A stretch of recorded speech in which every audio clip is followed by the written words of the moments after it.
తెలుగు రాష్ట్రాల్లో వైకుంఠ ఏకాదశి వేడుకలు ఘనంగా ప్రారంభమయ్యాయి. వేకువజామునే ఉత్తర ద్వార దర్శనం కోసం భక్తులు బారులు తీరారు. ప్రత్యేక పూజలు, హారతుల అనంతరం స్వామివారు భక్తుల్ని కటాక్షిస్తున్నారు.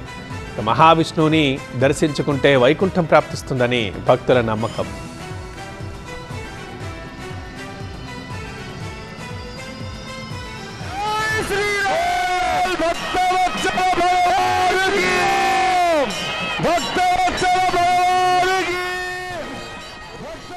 వైకుంఠ ఏకాదశి సందర్భంగా తిరుమలలో రద్దీ పెరిగింది. ఉదయం 8 గంటలకు టోకెన్ భక్తులకు సర్వదర్శనానికి అనుమతిస్తారు. తిరుమలలో 10 రోజుల పాటు వైకుంఠ ద్వార దర్శనం కొనసాగుతుంది. ఉదయం 9 గంటల నుంచి 11 గంటల వరకు స్వర్ణరథంపై దర్శనమిస్తారు మలయప్ప స్వామి. రేపు ఉదయం 5:30కి చక్రస్నాన మహోత్సవం ఉంటుంది. ఇటు భద్రాచలంలో ఉత్తర ద్వారం గుండా సీతారామచంద్ర స్వామి దర్శనం కోసం భక్తులు పెద్ద ఎత్తున తరలివచ్చారు. మంత్రి తుమ్మల నాగేశ్వరరావు, ఎమ్మెల్యేలు తెల్లం వెంకట్రావు, పాయం వెంకటేశ్వర్లు సహా భారీగా భక్తులు పాల్గొన్నారు.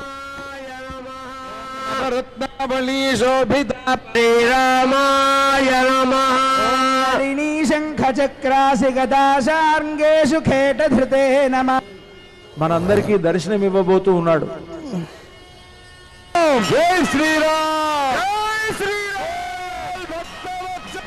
యాదగిరిగుట్టలో గరుడ వాహనంపై వాసుదేవుడి రూపంలో స్వామివారు ఉత్తర ద్వార దర్శనమిస్తున్నారు. ఇవాళ స్వామివారికి గరుడ సేవోత్సవం, తిరువీధి సేవ నిర్వహించబోతున్నారు.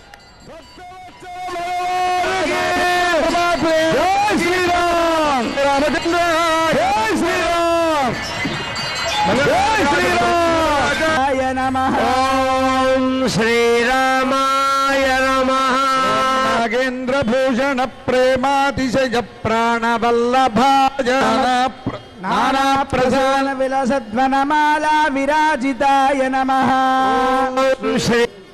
మనందరికీ దర్శనం ఇవ్వబోతూ ఉన్నాడు. జై శ్రీరామ్. Like, share, subscribe.